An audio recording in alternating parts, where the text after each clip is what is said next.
স্বাগত খেলাযোগে, আপনাদের সাথে আছি আমি ফাইম রহমান। সিলেট টেস্টে মিরাজের খেলা নিয়ে অনিশ্চয়তা। শুক্রবার হাতে চোট পাওয়ায় ব্যান্ডেজ করেই মাঠ ছাড়তে হয় তাকে। দলের প্রস্তুতি নিয়ে খুশি হেড কোচ সিমন্স। জিততে চান সিলেটে। জিম্বাবুয়ের শন উইলিয়ামস জানিয়েছেন নাহিদ রানাকে খেলতে পর্যাপ্ত প্রস্তুতি নিয়েই এসছেন। সাইফুল রূপকের রিপোর্ট। ডান হাতের বুড়ো আঙ্গুলে এক ফালি ব্যান্ডেজ, তার নিচে চাপা পড়ে থাকা একটা ভয়। নেট সেশনে আচমকাই বল এসে লাগে মেহেদী হাসান মিরাজের হাতে। ব্যথায় কুকড়ে ওঠেন তিনি। চোখে ধরা পড়ে অব্যক্ত যন্ত্রণা। নেট ছেড়ে চলে যান কাতর পায়ে। সাথে সাথেই বরফ দেয়া হয়, আঙ্গুলে জড়িয়ে দেওয়া হয় সাদা ব্যান্ডেজ। একটা টেস্টের ভাগ্য যেন বন্দী হলো সেই ব্যান্ডেজের ভাঁজে। রবিবার শুরু সিলেট টেস্ট। এই অলরাউন্ডারকে কি দেখা যাবে দেশের জার্সিতে? উত্তর অজানা। টাইগার টিম ম্যানেজমেন্ট শুধু তাকিয়ে থাকবে ম্যাচের দিন সকালের দিকে, যেন সূর্য উঠবে কিনা তা দেখার অপেক্ষা। দলের সহ অধিনায়ক, যার অফ স্পিনে বাধা পড়ে প্রতিপক্ষ, যার ব্যাটিংয়ে ঘুরে দাঁড়ায় বাংলাদেশ, তাকে ছাড়া নামা মানে দলে এক শূন্যতা, একটা শ্বাসরুদ্ধ অনিশ্চয়তা। সিলেটে চলছে প্রস্তুতি। সপ্তাহখানেক ধরে কষ্টে ঘাম ঝরিয়েছেন টাইগাররা। তুলনামূলক দুর্বল জিম্বাবুয়ের সামনে, তবুও লক্ষ্যটা সহজ নয়। শুক্রবার 63 বছরে পা দেয়া হেড কোচ ফিল সিমন্স দলের কাছে কি উপহার চাইলেন? এই বয়সে জন্মদিনের উপহার নিয়ে ভাবি না, তবে প্রথম টেস্টটা যদি জিতি সেটাই হবে বড় উপহার। সত্যি বলতে 2 টেস্ট জেতা, ধবলধুলাই করা, এসব নিয়ে ভাবছি না। আমরা প্রথমে সিলেট টেস্ট জয় নিয়েই ভাবছি, এরপর চট্টগ্রামে দ্বিতীয় টেস্ট এবং সিরিজ জয় নিয়ে ভাববো। হেড কোচ খুশি সিলেটের সুযোগ সুবিধা আর প্রস্তুতিতে, তবু চিন্তার মেঘ উড়ে বেড়ায়, কারণ পেছনের পরিসংখ্যান বলে নিজের ঘরে গত 5 টেস্টেই হার বাংলাদেশের। সিলেটের উইকেট যেন এক রহস্য, যার বুকে কখনো হাসি কখনো বিষণ্ণতা। স্বাগতিকরা বুঝে উঠতেই পারছে না। জিম্বাবুয়ের বিপক্ষে স্পিন পিচ বানানোর প্রয়োজন দেখি না, প্রপার একটা পিচই চেয়েছি, যাতে করে টেস্ট দলের উন্নতিতে কাজে লাগে। আজকে পিচ দেখে মনে হলো বেশ ভালো এবং শক্তই আছে। সময় যেন নিজের চক্রে ফিরে আসে। 2005 সালে যখন প্রথম টেস্ট জেতে বাংলাদেশ, সেই জিম্বাবুয়ের কোচ ছিলেন ফিল সিমন্স নিজেই। 2 দশক পেরিয়ে ভাগ্যের নাটকীয় পুনরাবৃত্তি। এবার তার দায়িত্ব ফেভারিট বাংলাদেশকে পথ দেখানো। সিলেটে এবার লড়াইটা হবে একদম সামনে, চোখে চোখ রেখে পেসারদের মধ্যে। নাহিদ রানা বনাম মুজারা বানি, গতি আর আগ্রাসনের স্নায়ুক্ষয়ী দ্বৈরথ। নাহিদ রানার গতি আছে। এই ধরনের পিচে লাইন লেন্থ ঠিক রাখতে পারলে প্রতিপক্ষের জন্য ত্রাস হবেন। জিম্বাবুয়ের মুজারাব্বানিও এখানে বেশ কার্যকরী হবেন। উচ্চতার কারণে বাড়তি ফায়দাও মিলবে। সিলেটে আমরা সব রকমের প্রস্তুতি সেরেছি। বিশ্ব ক্রিকেটের আলোচিত নাম এখন চাপাই নবাবগঞ্জ এক্সপ্রেস। জিম্বাবুয়ে কি নাহিদকে নিয়ে প্রস্তুত? তারা জানে এই তরুণ পেসার একাই উল্টে দিতে পারে ম্যাচের মোড়।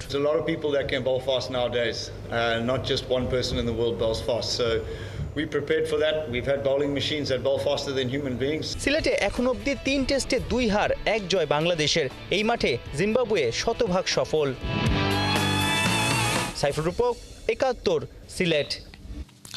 ফরম্যাট যেটাই হোক, বেশিরভাগ ম্যাচই তাসের ঘরের মতো ভেঙে পড়ে বাংলা টপ অর্ডার। পরিস্থিতি সামাল দেওয়ার বড় চ্যাপটা নিতে হয় মিডল আর লোয়ার মিডল অর্ডার ব্যাটারদের। যে জায়গায় দারুণ সার্ভিস দিয়ে যাচ্ছেন জাকের আলী অনেক, প্র্যাকটিসে কি ম্যাচে সদা সিরিয়াস। আন্তর্জাতিক ক্রিকেটের প্রথম শতকটা হাঁকাতে চান সিলেটে জিম্বাবুয়ের বিপক্ষে। সাইফুল রূপকের রিপোর্ট। সাদা কি লাল বলে ব্যাটিংয়ে বড় ছক্কা হাঁকানোয় পটু, প্র্যাকটিসে জান দিয়েই ছোটেন। ভালো করার ক্ষুধাই কি জাকের আলীকে ভিন্ন উচ্চতায় নিয়ে যাচ্ছে? বছর খানেক আগে এই সিলেটেই জাতীয় দলের হয়ে আন্তর্জাতিক টি-20তে অভিষেক। এখন 3 ফরম্যাটেই লোয়ার মিডল অর্ডারের ভরসার প্রতীক। টি-20 ও টেস্টের অভিষেক ম্যাচেই 50। ওডিআই ডেবুতেও খেলেছিলেন 27 বলে আনবিটেন 37, অর্থাৎ সুযোগ হেলায় ফেলেননি। দারুণ অবদান রেখে দলের গুরুত্বপূর্ণ সদস্য বনে গেছেন। জাকেরের ওয়ার্ক এথিক্স সবাইকেই মুগ্ধ করে। জাকের আলী অনেকের এই যে ট্রান্সফরমেশনটা কিভাবে দেখেন? অবভিয়াসলি ছেলেটার ভিতরে শেখার অনেক ইচ্ছা আছে। আমি ওকে বিপিএল থেকে দেখেছি এবং তার আগেও তো ওর সাথে যখন আমি একসাথে ডোমেস্টিক ক্রিকেট খেলেছি, ওর শেখার আগ্রহটা অনেক বেশি এবং ও ইমপ্রুভমেন্ট করার মানে যে ইচ্ছাটা, প্লাস হচ্ছে যে ও একটা লেভেল থেকে আরেকটা লেভেলে যেতে হবে, এই যে একটা আগ্রহটা, এটা অনেক বেশি তার, যার জন্য এই ক্ষুধাটার থেকে হয়তো বা সে আজকে এই জায়গায় আসছে। গেল অক্টোবরে ঢাকায় সাউথ আফ্রিকার বিপক্ষে টেস্ট অভিষেক, জোড়া ম্যাচ খেলেছেন ক্যারিবিয়ানে, 3 টেস্টে 350 তার উল্লেখযোগ্য ইনিংস। গেল ডিসেম্বরে ওয়েস্ট ইন্ডিজের বিপক্ষে 106 বলে 91। টাইগারদের জ্যামাইকার টেস্ট জয়ে বেশ কাজেই দিয়েছিল জাকিরের অসাধারণ ইনিংসটি। সেদিন অল্পের জন্য সেঞ্চুরি মিস। 3 অঙ্কের ম্যাজিক ফিগারের দেখা কি মিলবে জিম্বাবুয়ের বিপক্ষে নিজের হোম টাউন সিলেটেই? ওর একটা ভালো জিনিস কি, ও সব সিচুয়েশনে ব্যাটিং করতে পারে এবং মানায় নিতে পারে। আর কোনো কমপ্লেন নাই যে আমার এখানে করতে পারবো না, এখানে খেলতে পারবো না, সব জায়গায় খেলার চেষ্টা করে, এটা ভালো জিনিস। আন্তর্জাতিক টি-20তে গড় 30-এর কাছাকাছি, টেস্টে 40 ছুঁই। 50 ওভারি ফরম্যাটে জাকির যেন ধারাবাহিকতার প্রতিচ্ছবি, এভারেজ 52-র উপরে। নিশ্চয়ই জাকিরকে নিয়ে নানা রকমের অ্যানালাইসিস করে টেস্টে নামবে জিম্বাবুয়ে। আন্তর্জাতিক ক্রিকেটে দ্বিতীয় বছরে কি একই ফ্লোতে ছুটতে পারবেন এই পরিশ্রমী ক্রিকেটার? ফাইটিং মুডটা ওর মধ্যে দেখা যায় ব্যাটিংয়ের সময়। আপনি তখনই ভালো বলবেন বা তখনই আপনি তাকে নিয়ে কথা বলবেন যখন যে 2-3 বছর এভাবে কনসিস্টেন্সি খেলতে থাকবে। আমার মনে হয় তখনই তাকে আমরা ওই লেভেলে উঠাই। যখন আপনি 1 বছর 2 বছর ধরে এরকম কনসিস্টেন্সি পারফরমেন্স করবেন, তখন আপনাকে নিয়ে অনেক অ্যানালাইজ হবে, অনেক প্ল্যানিং করবে, গেম প্ল্যান কীভাবে আপনি কোন জায়গায় উইক, কোন জায়গায় স্ট্রং, এটা নিয়ে কাজ করবে। তখন আপনি যখন সাকসেস হবেন, তখন আপনি বোঝা যাবে যে না, আপনি গুড প্লেয়ার বা ওই লেভেলে আছেন। সাইফুল রূপক, 71, সিলেট। দেশের ক্রিকেটে লেগ স্পিনারদের নিয়ে দৃষ্টিভঙ্গিটাই বদলে দেবে রিশাদের পারফরমেন্স। আজকে রিশাদের উঠে আসার জন্য মোহাম্মদ আশরাফুল ক্রেডিট দিচ্ছেন সাবেক কোচ চান্দিকা হাতুরু সিং ও সাবেক চিফ সিলেক্টর মিনাজুল আবেদিন নান্নুকে। সাবেক ক্যাপ্টেন আশরাফুল বলছেন, পিএসএল এ রিশাদের পারফরমেন্সে লেগ স্পিনারদের দরজা খুলবে দেশের ক্রিকেটে। নাইয়ান বিন জসিমের report. Mohammad Ashraful as a batsman অনেকের মনটা জয় করেছেন, কিন্তু তার ক্যারিয়ারের শুরুটাই কিন্তু হয়েছিল লেগ স্পিন দিয়ে।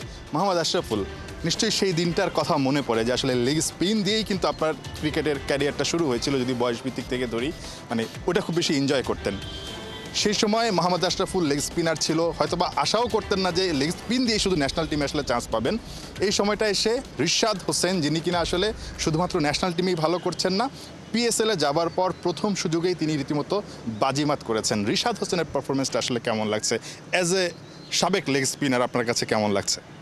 না দেখেন, রিশাদের সাথে তো আমি খেলেছিলাম ডোমেস্টিক ক্রিকেটে, কিন্তু লাস্ট গ্লোবাল টি-20 টুর্নামেন্টে অ্যাজ এ কোচ হিসাবে তারকে কাছে থেকে দেখার যে এক্সপিরিয়েন্সটা হয়েছে, আমার কাছে মনে হয়েছে যে হিউজ ইমপ্রুভমেন্ট। তার বলের পেস বেড়েছে, ভেরিয়েশন বেড়েছে এবং কনফিডেন্স লেভেলটা অনেক হাই। তো এই ক্রেডিটটা আমি পুরাপুরি আসলে হাতুরু সিংকে দিব এবং ওই সময় নান্নু ভাই ওনাদেরকে দিব, যে ওনারা ব্যাক করেছেন। একটা প্লেয়ারকে যখন হেড কোচ সিলেক্টররা ব্যাক করে, তখন কিন্তু এই পারফরমেন্সটা আসে। ফিউচারের জন্য ভালো যে আমাদের লোকাল প্লেয়ারদের, আমাদের ইন্টারন্যাশনাল প্লেয়ার যারা আছেন ফ্র্যাঞ্চাইজি টুর্নামেন্টের সুযোগ পায় না, তার এই পারফরমেন্সটার কারণে হয়তোবা বিবেচনা করবেন, সামনে হয়তোবা নাহিদ রানা যাবেন, তার পারফরমেন্সটাও যদি ভালো হয় আরও প্লেয়ারদের জায়গা হবে। তাকে আসলে কিভাবে রেট করবেন? এখন আসলে ওয়ার্ল্ড ক্লাস যেই লেগ স্পিনাররা আছে, সেই জায়গাটায় রিশাদ হোসেনের জায়গাটা আসলে কোন জায়গায়? ইমপ্রুভমেন্ট যেটা আমার চোখে লেগেছে, আগে পেসটা অত ছিল না, এখন কিন্তু মার্শাল্লাহ তার বলের একটা গতি এসেছে। দুইটাই রং ওয়ান করতে পারে, টপ স্পিন করতে পারে। আগেও সে গুগলি করতে পারতো, কিন্তু পেসটা অতটা ছিল না। ব্যাটসম্যানরা হয়তো রিড করে ফেলতো, পরার পরে যদি হাত থেকে রিড নাও করতো, পরার পরে যে পেসটাতে আসতো ওইটাতে অ্যাডজাস্ট করে ফেলতো। এখন ব্যাটসম্যানরা মিস করছে বিকজ অফ তার পেসটার কারণে, যে পরার যদি হাত রিড না করতে পারেন আর যদি বলে পেস থাকে, তখন কিন্তু রিড করাটা ডিফিকাল্ট। তো আশা করি যে যেভাবে সে ট্রেনিং করছেন, এই ট্রেনিংটা যদি কন্টিনিউ থাকে এবং আল্লাহর রহমতে পারফরমেন্সও ভালো হচ্ছে, ফিউচারে আরও ভালো করবেন। লঙ্গার ভার্সন যত বেশি খেলবেন, আমাদের ফার্স্ট ক্লাস ক্রিকেটে যদি সে রেগুলার খেলতে পারে, তখন আরও ইমপ্রুভ করবে আমি মনে করি। যে লেগ স্পিনারদের এগিয়ে যাওয়াটা একটা সময় খুবই অবহেলায়, এখনও ইনফ্যাক্ট অবহেলায় থাকতে হয় লেগ স্পিনারদের। আমরা দেখি বেঞ্চে বসিয়ে রাখা হয়। মনে হচ্ছে কি না কালচারটা একটু চেঞ্জ হচ্ছে?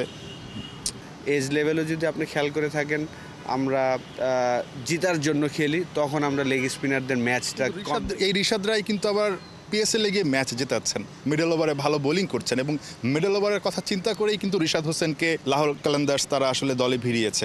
আমাদের চিন্তার সমস্যাটা কোন জায়গায়? আমরাও কিন্তু গ্লোবালে যখন খেলছিলাম, মিকি আর্থ কিন্তু সেম কথাটাই বলেছে যে 7 ওভারের পরের থেকে যখনই রিশাদ আসবে তুমি আমাদের উইকেট নিয়ে দিবা, তুমি আমাদের মেন বোলার। তো ডেফিনেটলি লেগ স্পিনাররা উইকেট টেকার হবে এবং একটু এক্সপেন্সিভ হবে, এটা মেনে নিতেই হবে। আমরা মানতে পারি না। আমরা মানতে পারি না যে আমরা যে জিতার জন্য আর ক্রেজি থাকি, কিন্তু রিশাদের এই পারফরমেন্স লাস্ট 1.5-2 বছর ধরে যে সে যেভাবে খেলছে, এটা অবশ্যই আমি মনে করি যে আমাদের ফিউচারে আরও যারা লেগ স্পিনার আছে তাদের জন্য অপরচুনিটি করে দেবে ইনশাল্লাহ। নারী বিশ্বকাপের মূল পর্ব নিশ্চিতের মিশনে পাকিস্তানের বিপক্ষে শনিবার মাঠে নামবে বাংলাদেশ। লাহোরে সকাল 10:30টায় শুরু হবে বিশ্বকাপ বাছাইয়ের ম্যাচটা। বাছাই পর্বে দারুণ ছন্দে থাকা টাইগার্সরা টানা 3 জয়ের পর সবশেষ ম্যাচে ওয়েস্ট ইন্ডিজের বিপক্ষে পেয়েছে প্রথম হারের স্বাদ। আছে পয়েন্ট টেবিলের 2 নম্বরে। পাকিস্তানের বিপক্ষে জয় পেতে তাই মুখিয়ে থাকবেন নিগার ফারজানারা। তবে কাজটা মোটেই সহজ হবে না জ্যোতির দলের জন্য, কারণ বাছাই পর্বে দারুণ ফর্মে আছে পাকিস্তান। সবশেষ থাইল্যান্ডের বিপক্ষে জয় দিয়ে বিশ্বকাপের মূল পর্ব ইতিমধ্যে নিশ্চিত করেছে তারা। 4 ম্যাচ খেলে পূর্ণ 8 পয়েন্ট নিয়ে পাকিস্তান আছে বাছাই পর্বে টেবিলের শীর্ষে।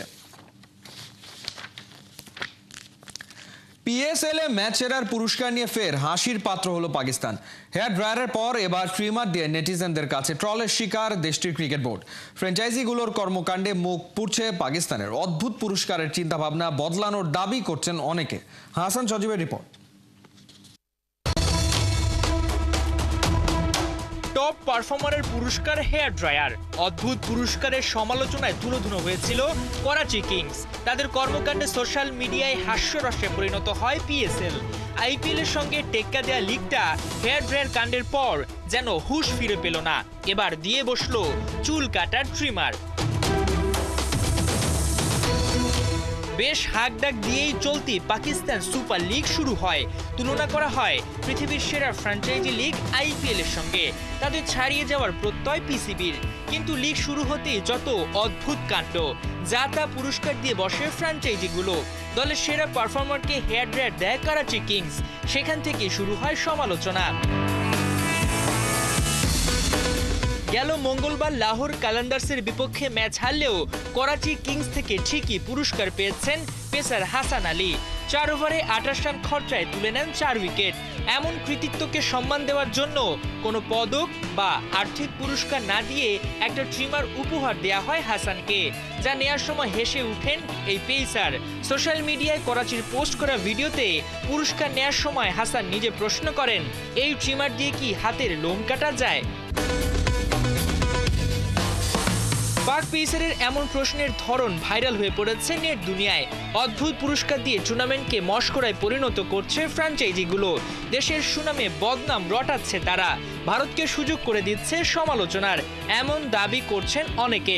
তাই পুরস্কারের নামে তামাশা বন্ধ করতে হবে, নইলে পাকিস্তানের মুখ পুড়বে, জোর অনুরোধ করেছেন সমর্থকেরা। হাসান সজীব, 71। দরিভালের বিদায়ের পর হন্যে হয়ে কোচ খুঁজে বেড়াচ্ছে ব্রাজিল। কখনো শোনা যাচ্ছে সিবিএফ চায় ইটালিয়ান মাস্টারমাইন্ড কার্লো অ্যানচেলোত্তিকে, কখনো বা ঘুরে ফিরে আসে আল হিলাল কোচ হোর্হে জেসুসের নাম। তবে সেলেসাওদের ম্যানেজারের হট সিটে বসতে চেয়ে আলোচনা জমিয়ে দিয়েছেন জার্মান কোচ ইয়র্গেন ক্লপ। শেষমেশ কে হতে পারেন 5 বারের বিশ্ব চ্যাম্পিয়নদের কোচ? বিস্তারিত থাকছে রায়ান আহমেদের রিপোর্টে। 2 সপ্তাহের বেশি হয়ে গেল নেই প্রধান কোচ, অথচ দলটার নাম ব্রাজিল।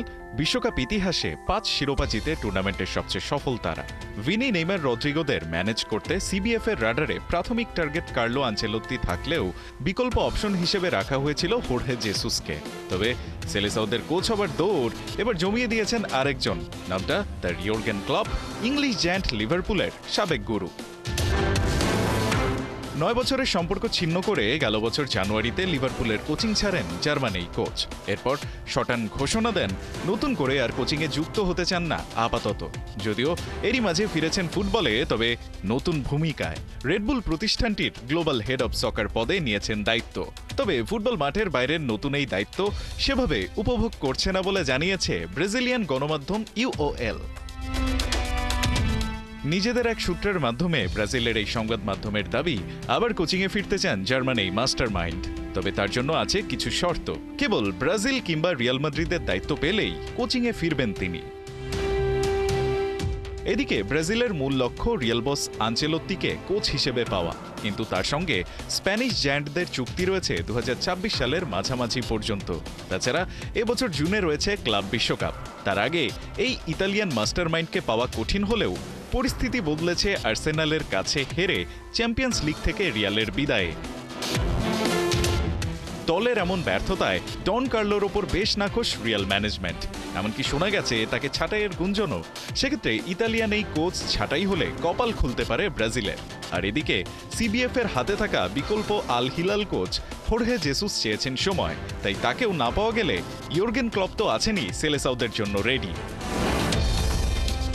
প্রোফাইলের বিচারে তুলনা করলে আল হিলাল কোচের চেয়ে বেশ এগিয়েই থাকবেন একসময় বরুশিয়া ডর্টমুন্ড এবং লিভারপুলের ঘর সামলানো জার্মান এই কোচ। সব মিলিয়ে সেলেসাউদের কপালে হাই প্রোফাইল কোচ জুটে যাওয়া এখন কেবল সময়ের ব্যাপার বলেই মনে হচ্ছে। রায়হান আহমেদ, ৭১। অবিশ্বাস্য কামব্যাকের গল্প দেখল বিশ্ব। ইউএফা ইউরোপা লিগের কোয়ার্টার ফাইনালের যে গল্প সিনেমাকেও হার মানায়। 120 মিনিট আর 9 গোলের থ্রিলার ম্যাচে ফরাসি ক্লাব লিওকে 5-4 গোলে হারিয়েছে ম্যান ইউনাইটেড। 2 লেগ মিলিয়ে 7-6 ব্যবধানে এগিয়ে থাকায় সেমিফাইনালে উঠেছে রেড ডেভিলরা। ম্যাচের বৈচিত্র্যতায় প্রশ্ন উঠেছে, এটাই কি ইউরোপে মৌসুম সেরা ম্যাচ কিনা? মেহেদী নাইমের report. Football, you bloody hell, I don't understand what just happened. Theatre of ড্রিমে এই মঞ্চায়ন সিনেমাকেও হার মানায়। মাঠে বসে ম্যাচ দেখে এসবই বলছিলেন x Man U mastermind sir Alex Ferguson. সত্যিই তো, এমন রোমাঞ্চ, উত্তেজনা, নাটকীয়তায় ভরপুর ম্যাচ পার ভক্তদের চোখেও পানি এনে দেয়। এটাই কি এবারের ইউরোপিয়ান ফুটবলে মৌসুমের সেরা ম্যাচ? ইউরোপা লিগের কোয়ার্টার ফাইনাল। প্রথম লেগে ফরাসি ক্লাব লিওর মাঠে 2-2 গোলে ড্র করে এসেছিল ইংলিশ ক্লাব ম্যান ইউনাইটেড। দ্বিতীয় লেগে ওল্ড ট্রাফোর্ডে প্রথমার্ধেই 2-0 ব্যবধানে এগিয়ে যায় রেড ডেভিলরা। 70 মিনিট পেরিয়েও একই স্কোর লাইন। ততক্ষণ পর্যন্ত এটা কেবলই আরেকটা ম্যাচ। এরপরই তো শুরু হয় ড্রামা। ফ্রেঞ্চ দুর্গ থেকে লাল দুর্গের গোলপোস্টে ছোড়া হয় একের পর এক গোলা। 70 মিনিট পর্যন্ত পিছিয়ে থাকা ফরাসি দল পরের 8 মিনিটে ফিরিয়ে দেয় গোল দুটি, কাঁপিয়ে দেয় ইউনাইটেডের ৭৪,০০০ দর্শককে। খেলা যখন গড়াচ্ছে অতিরিক্ত সময়ে, তখনই লাল কার্ডে 10 জনের দলে পরিণত হয় লিও। বাড়তি 30 মিনিটে বাড়তি একজন নিয়ে ঘরের মাঠে জয়ের জন্য আবারও ফেভারিট হয়ে ওঠে রেড ডেভিলরা। এরপর অতিরিক্ত সময়ের নাটকীয়তা আপনাকে বলতে বাধ্য করাবে, ফুটবল তুমি ভয়ঙ্কর সুন্দর। 10 জন নিয়েই আরও 2টি গোল দেয় লিও। ম্যাচ এগিয়ে যায় 4-2 গোলে। 2 লেগ মিলিয়ে ব্যবধান তখন 6-4-এ। সেমিফাইনালটা লিওর জন্য তখন স্পর্শের দূরত্বে, কিন্তু উপরে একজন যে লিখে রেখেছেন স্ক্রিপ্ট। 113 মিনিটে অমন অবস্থা থেকে পরের 8 মিনিটে গুনে গুনে 3-3টি গোল দেয় ইউনাইটেড। কল্পনার সীমা ছাড়ানো কামব্যাকে ম্যাচ জিতে নেয় 5-4 গোলে, টাই 7-6 ব্যবধানে। ম্যানচেস্টার ইউনাইটেড উঠে যায় ইউরোপা লিগের সেমিফাইনালে। 20 দলের ইপিএলে 14 নম্বরে থাকা ম্যানিউর বাজে সময়ে এমন জয় নিশ্চিতভাবেই অনুপ্রেরণা যোগাবে সবার। ঐতিহ্যবাহীরা জানিয়ে দিল, এভাবেও ফিরে আসা যায়, ফিরে আসতে হয়। হয়তো ট্রফিটাও জিতে যেতে পারে রেড ডেভিলরা। ফুটবল সত্যি ভয়ঙ্কর সুন্দর।